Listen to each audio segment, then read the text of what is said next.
আসসালামু আলাইকুম, আপনাদের স্বাগত জানাচ্ছি আজকের এই পর্বে। এই ভিডিওটি করছি খুবই গুরুত্বপূর্ণ ভিডিও, যে ভিডিওটি সবারই জানা দরকার। বাংলাদেশ 10 জন যে সিঙ্গাপুরের সাথে খেলছেন, আমি আগে বলেছিলাম যে কিছুক্ষণ আগে যে আমার আগের ভিডিওটি করেছিলাম সিঙ্গাপুরের ব্যাপারগুলো, যে শক্তি দুর্বলতা নিয়ে। কিন্তু আপনারা জানেন সিঙ্গাপুর তারা মালদ্বীপকে 3-1 গোলে হারিয়ে তাদের প্রস্তুতিটা সেরে নিয়েছে 10 জন মোকাবেলা করার জন্য। এখন কথা হচ্ছে, এই যে সিঙ্গাপুর যে 3-1 গোলে জিতেছে, এই ম্যাচের কাদের উপর আমাদের নজর, কোন বিষয়টার উপর নজর দিতে হবে, তাদের শক্তির মত্তা কোনগুলো, সেটার জন্য আমরা যার কথা বলতে হচ্ছে সেই ইকসান ফান্দি। তিনি 3 গোলের মধ্যে তিনি 2টি করেছেন। তিনি 2টি গোল করেছেন এবং আরেকটি গোল করেছেন আমিরুল আদলি। এই 3টি গোলের স্কোরার 2 জন। এক ইকসান ফান্দি খুবই মারাত্মক এবং গতিসম্পন্ন খেলোয়াড়।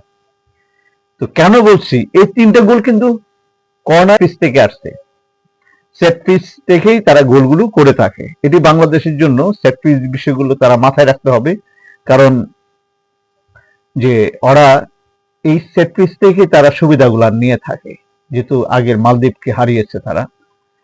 তো আর এই মালদ্বীপ তারা একটা গোল শুট করেছেন, আবার সেটা হচ্ছে পেনাল্টি থেকে তারা গোলটি করে। তো সেখানে মালদ্বীপকে হারিয়ে তারা এই তাদের প্রস্তুতি কিন্তু ভারত বাংলাদেশের বিরুদ্ধে খেলার আগে 3-0 গোলে জিতেছিল ভারত। ভারত কিন্তু বাংলাদেশের সাথে তাদের মাটিতে যে খেলাটি উপহার দিয়েছিল আপনারা ভালোই জানেন। বাংলাদেশ সেখানে যে চমৎকার পারফরমেন্স এবং চোখ ধাঁধানোর যে পারফরমেন্স ছিল দেখার মতন, বিশেষ করে স্কিলফুল হামজা দেওয়ান চৌধুরী, তিনি যে কয়েকটি স্কিলফুল যে খেলোয়াড়, তিনি তার কিছু নিদর্শন কিন্তু দিয়ে এসেছিল। তাদের সুনীল চেট্টি থেকে শুরু করে তাদের আক্রমণ ভাগের সকল করার যে কৌশল ছিল, তাদের যে প্ল্যান ছিল, সেই প্ল্যানগুলোকে ভেঙে দিয়েছে কিন্তু এই হামজা দেওয়ান চৌধুরী একদম সাদা মাটা ভাবে। কারণ আসলে যে এশিয়া এবং ইউরোপ এবং উন্নত দেশগুলো যারা বিশ্বকাপ খেলে, তাদের ইংল্যান্ড, স্প্যানিশ যে অন্য দেশগুলোর যে ফুটবল কাঠামো কত উন্নত, স্কিল, তাদেরকে স্কিলফুল তৈরি করে, তার প্রমাণ কিন্তু আমাদের হামজা দেওয়ান চৌধুরী। তো সেটা থেকে বাংলাদেশ ভয়ের কিছু নেই। বাংলাদেশে আজকে যে বাংলাদেশ, এটা দক্ষিণ এশিয়া বাংলাদেশ শক্তিশালী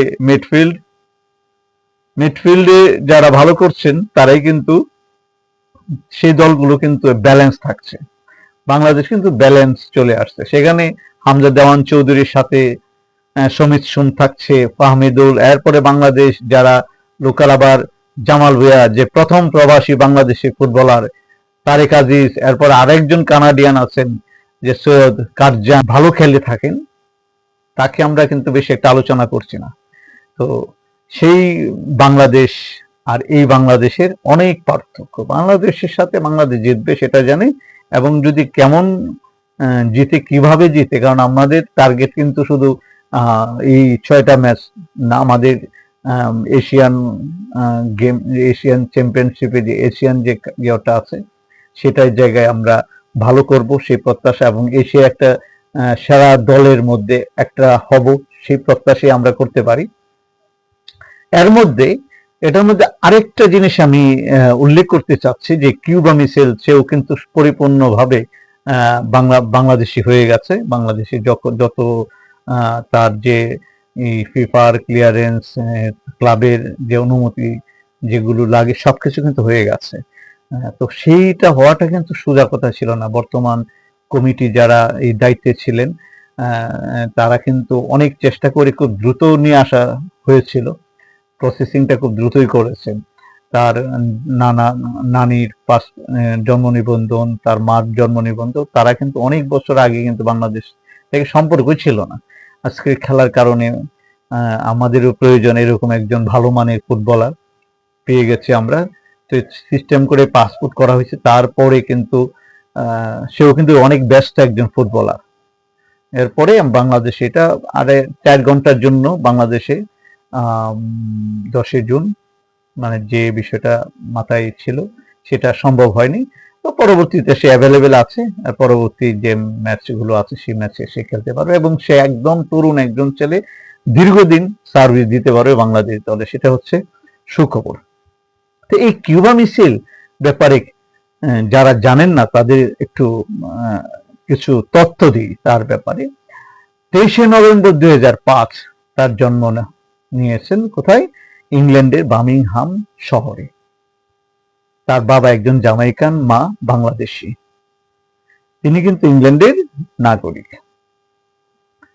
তো সেই বাবার দেশের তার একটা, প্রথম হচ্ছে ইংল্যান্ড দেশের নাগরিক, বাবা হচ্ছে দ্বিতীয়, তৃতীয় হচ্ছে বাংলাদেশী তার মা। তো সেই জায়গা থেকে তাকে সেই পারপাসে, মার পারপাসে কিন্তু বাংলাদেশী।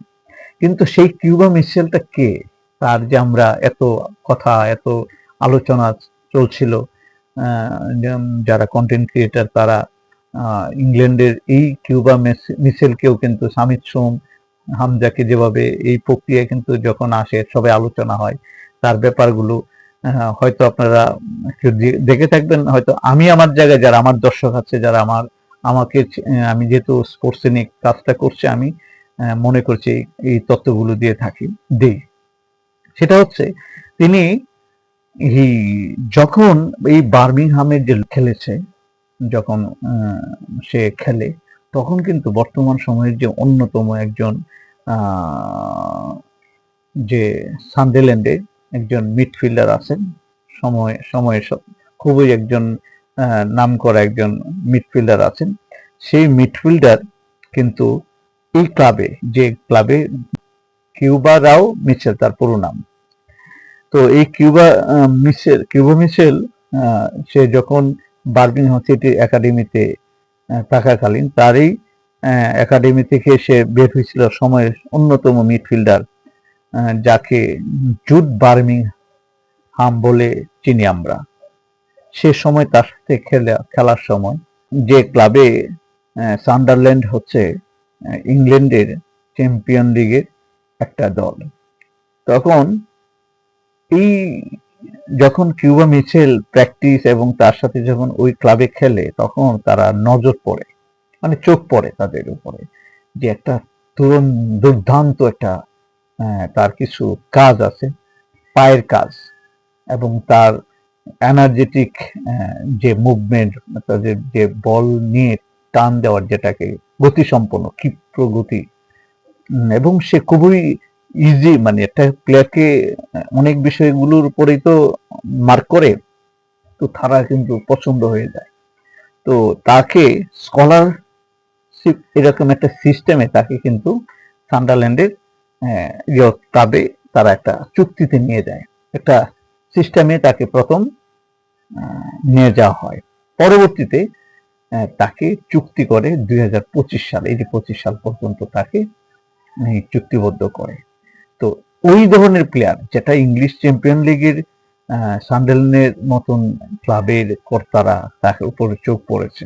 তো আমরা যে যারা এই কিউবা মিশেলকে নিয়ে কথা বলছি, আমাদের হামজাকে নিয়ে কথা বলছি, তো এই যে মিডফিল্ড, এবং সে কিউবা মিশেল কিন্তু আক্রমণ ভাগে, আমরা কিন্তু উইঙ্গার হিসেবে তাকে খেলাতে পারি, ফরওয়ার্ড হিসেবে খেলাতে পারি, এবং সে যখন এই যে যেখান থেকে আক্রমণগুলো তৈরি হয় সেই জায়গায় সে কিন্তু খেলে অভ্যস্ত, এমবাপ্পের মতন কিছুটা দুরন্ত কিন্তু ফুটবলার, কিন্তু এমবাপ্পের মতন। অতএব আমরা তাকে কিন্তু পেয়ে গেছি অলরেডি। তো এই যে হামজা, তারপর সামিত সোম, এই যে মিশেল আসছে, এরকম কিন্তু বাংলাদেশে অনেক প্লেয়ার কিন্তু বিভিন্ন দেশে খেলছেন, তারাও কিন্তু আসবে। তো যেহেতু আমরা ফুটবল নিয়ে কথা বলছি, তার বিষয়ে আমরা কিছুটা বর্ণনা দিলাম। তো আপনারা ফুটবল নিয়ে থাকেন, ফুটবল নিয়ে মাথেন, সেই আপনারা সুস্থতা কামনা করে আজকের ভিডিওটি এখানে শেষ করছি। আসসালাম।